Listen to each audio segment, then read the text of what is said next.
No dia 5 de maio, comemora-se o Dia da Língua Portuguesa, uma celebração da riqueza e diversidade do idioma presente em diversos países ao redor do mundo. Mais de 280 milhões de pessoas falam português, tornando uma das línguas mais faladas do mundo.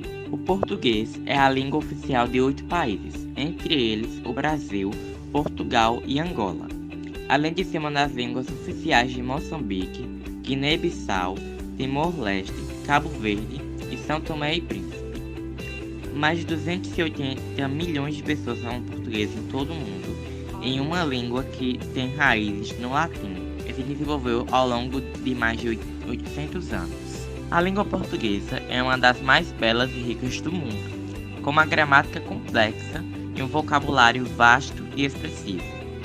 Desde Camões e a Pessoa até os autores contemporâneos, a literatura em língua portuguesa é um tesouro cultural e que tem inspirado gerações de leitores e escritores em todo o mundo. E é por isso que o papel dos professores de língua portuguesa é fundamental para a valorização e difusão do nosso idioma. Para homenagear esses profissionais que dedicam suas vidas a ensinar e compartilhar a beleza da língua portuguesa, vamos entrevistar uma professora especial que tem muito a nos ensinar sobre o amor e a paixão pela língua portuguesa. Então não perca a seguir, vamos conversar com essa professora incrível e descobrir mais sobre a língua portuguesa, suas histórias e desafios e como podemos valorizá-la cada vez mais. Fique conosco. Certo, nós estamos aqui com a professora Berivânia, de língua portuguesa.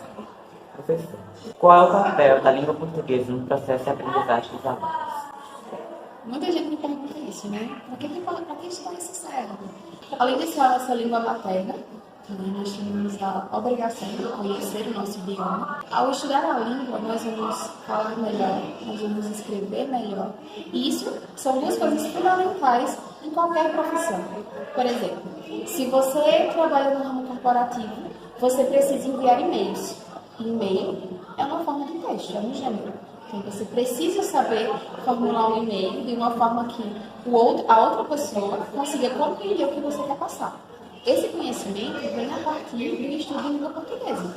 Aí algumas pessoas pensam, e para estudar a regra de língua portuguesa, por que eu faço isso? As regras gramaticais me ajudam a construir sentenças mais claras e também vão me ajudar na utilização correta da pontuação. Então, estudar a língua portuguesa é fundamental para todas as áreas da nossa vida. Seja até para mandar uma mensagem no WhatsApp, eu preciso escrever de uma forma que a pessoa entenda, até porque é um gênero rápido. Então, a língua portuguesa é fundamental. Como a língua portuguesa pode ajudar a desenvolver a criatividade e a comunicação dos alunos?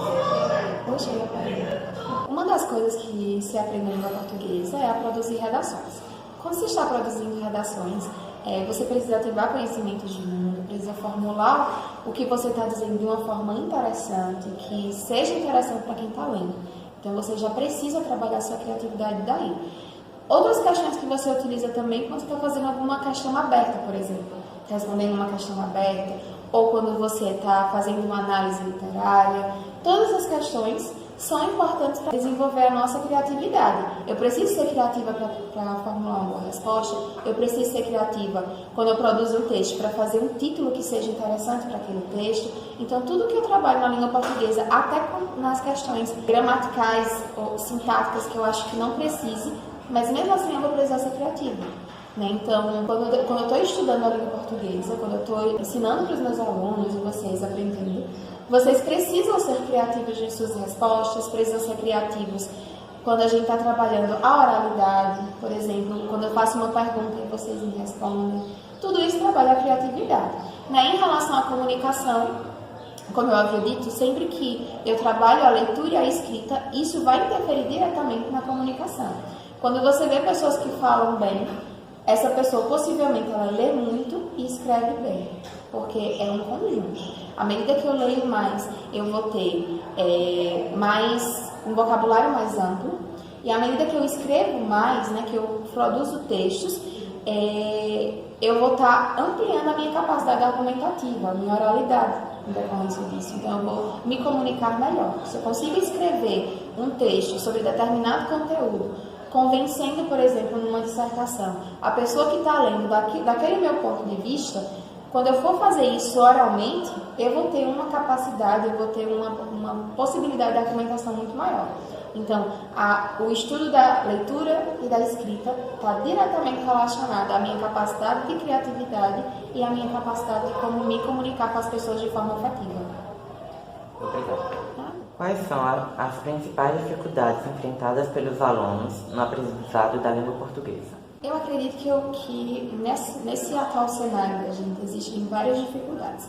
A pandemia, por exemplo, as aulas online, alguns não participavam, os que participavam, eles tinham dificuldade de se concentrar, de prestar atenção, e aí não tinha a interação com os amigos, voltou presencial, começou a ter aquela vontade de interagir, de brincar, de conversar, e isso fez com que eles tivessem um comportamento que dificultasse o processo de aprendizagem. Então, conversa muito na sala, porque passou todo o tempo sem ter contato com os amigos, que quer conversar, quer brincar, quer interagir.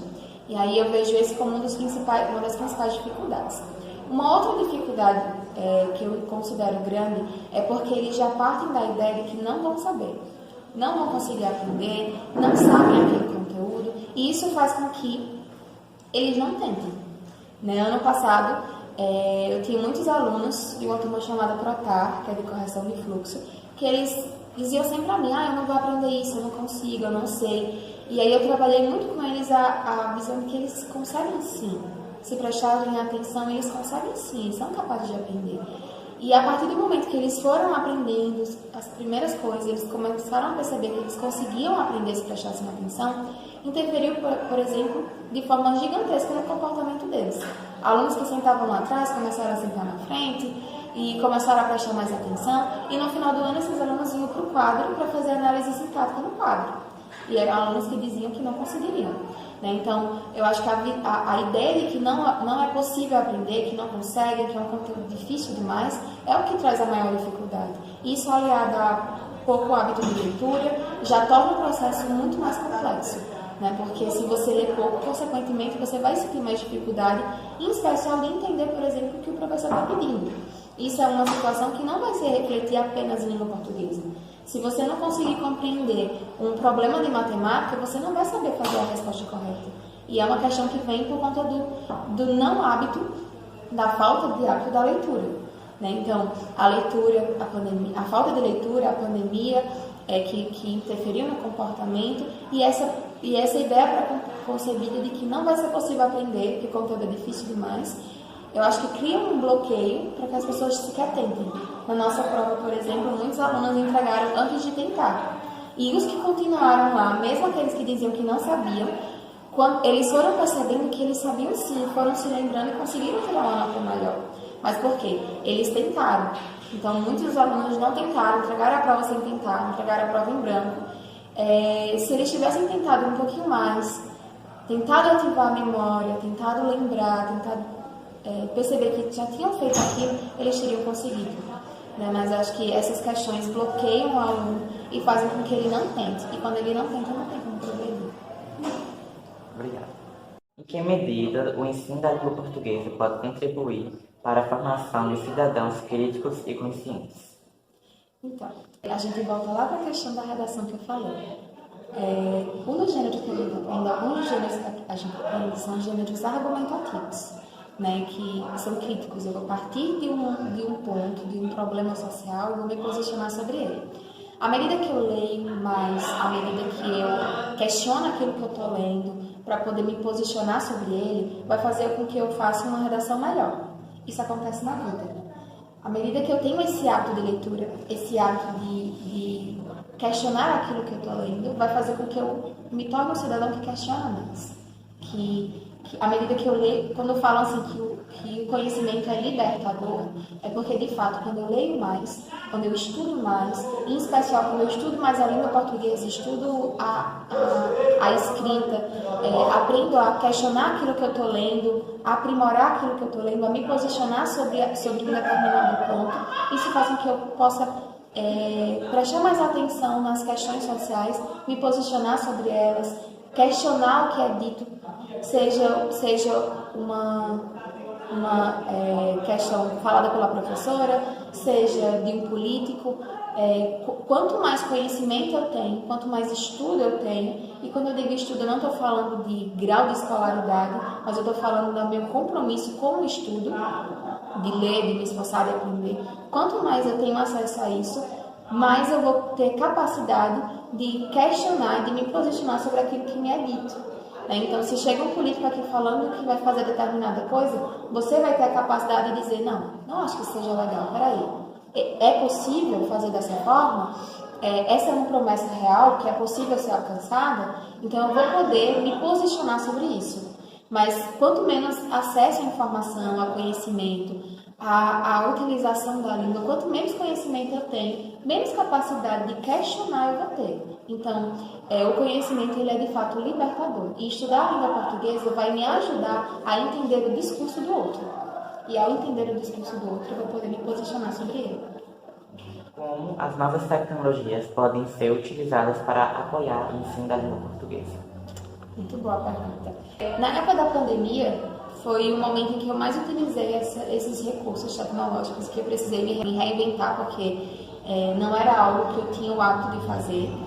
Então eu tive que aprender sites que criavam mural, que criavam caça-palavras, que gravavam vídeos animados. Então tudo isso me ajudou na época da pandemia. Nesse período pós-pandêmico, o uso da tecnologia, por exemplo, do WhatsApp para envio de atividades complementares, do YouTube com videoaulas, tem videoaulas maravilhosas sobre língua portuguesa, professor Noslen, Português com Larissa, são dois canais assim excepcionais que ajudam muito quem está estudando, seja para escola, seja para concurso. O Instagram também, que tem vários perfis que ajudam, que ensinam a língua portuguesa. Então eu acho que existem ferramentas que nós podemos utilizar para facilitar o nosso trabalho, como por exemplo a nuvem, né, que nós colocamos. Eu preparo minhas aulas e eu coloco todas na nuvem para facilitar, para não precisar vir com muitos livros para a escola. Mas muito mais do que isso, a tecnologia, eu acho que ela popularizou o conhecimento. Ela tornou o conhecimento mais acessível. Pessoas de muito longe podem ter contato, podem ter acesso a professores muito bons, a conteúdos muito bons, que era uma realidade que não existia, por exemplo, na minha época. Quando eu estudava, eu só tinha livro. E eu precisava ler o livro, tirar cópia. Na faculdade eu tinha muita cópia, eu tenho até hoje guardado várias cópias, porque era um acesso que eu tinha. Hoje, eu posso mandar um conteúdo em PDF para o WhatsApp. Hoje eu posso colocar, como eu tenho vídeos no YouTube, para que os meus alunos tenham acesso. Eu posso gravar um áudio, já faço isso muito, gravar áudio no WhatsApp explicando uma questão que o aluno não entendeu. Né? Tem os canais do YouTube, tem vários PDFs disponíveis. Claro que a gente precisa ter um certo cuidado na hora de pesquisar isso, mas eu acho que as tecnologias popularizaram e tornaram o conhecimento acessível. Obrigado. Qual é a importância de estimular a leitura entre os alunos para o desenvolvimento da competência linguística e da formação crítica? Adorei a pergunta também. Como eu disse, o conhecimento é libertador, a leitura é libertadora. Então, assim, quando a gente incentiva a leitura, ele se torna capaz de construir coisas que ele não imagina. Ele se torna capaz de argumentar numa discussão. Ele se torna capaz de escrever de forma mais consciente, de forma mais clara. Então, à medida que o aluno ler mais, ele vai ter mais facilidade de entender a gramática, ele vai ter mais facilidade de produzir uma redação, ele vai ter mais facilidade de argumentar sobre o fato, até de questionar, até de discordar de mim, por exemplo. A leitura, ela proporciona isso. E para incentivar a leitura, não adianta eu partir de textos enormes, de romances enormes e complicados, de poemas difíceis. Eu tenho que partir do que é acessível. Então, por exemplo, a gente pode trabalhar a leitura estudando um post do Instagram, uma publicação do Instagram. A gente pode trabalhar a leitura estudando, por exemplo, um texto curto, uma mensagem do WhatsApp, um e-mail. E-mail não, que não é da época de vocês, né? Mas a gente pode partir de coisas que são próximas, para que os alunos entendam que a leitura está presente no nosso dia a dia sempre. Quando alguém me manda uma mensagem, eu vou entender lá o que está sendo dito, eu utilizo a leitura para isso. Seja de textos verbais, de textos não verbais, a leitura está presente na nossa vida.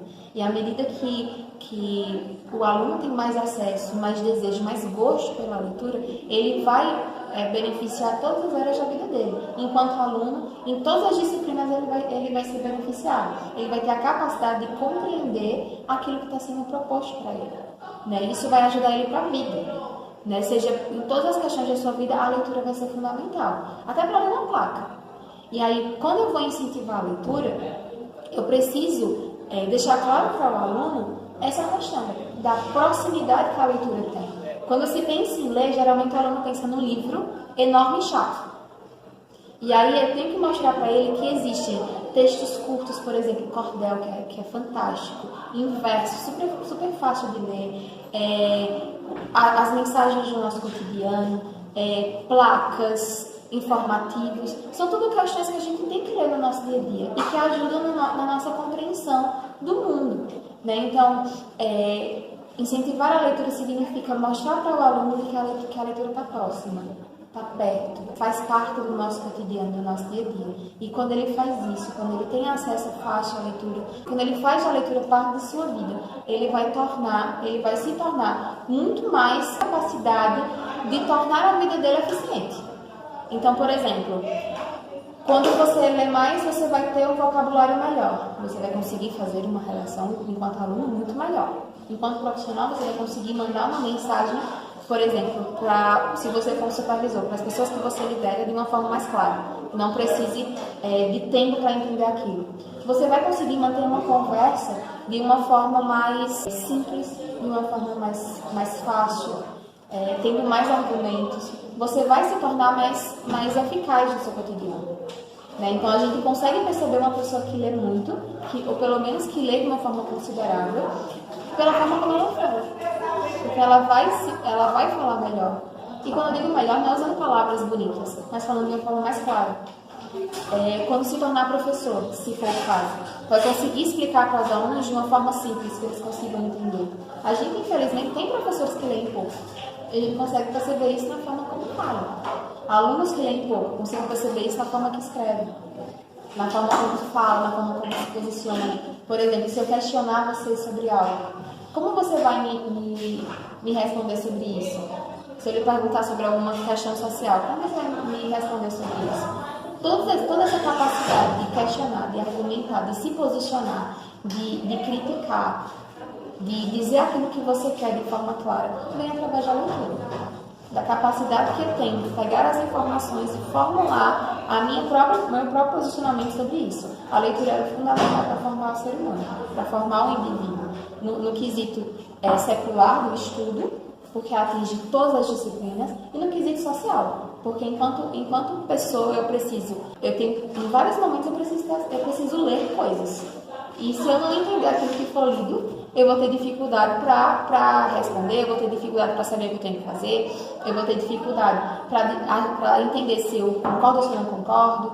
Então, a leitura ela é fundamental. Ela torna um indivíduo capaz de pegar aquilo que foi lido e transformar em algo positivo para a sua vida. Muito obrigado, professora Bereslane, por ter aceitado o meu convite Eu que agradeço. para participar dessa entrevista especial. Obrigada.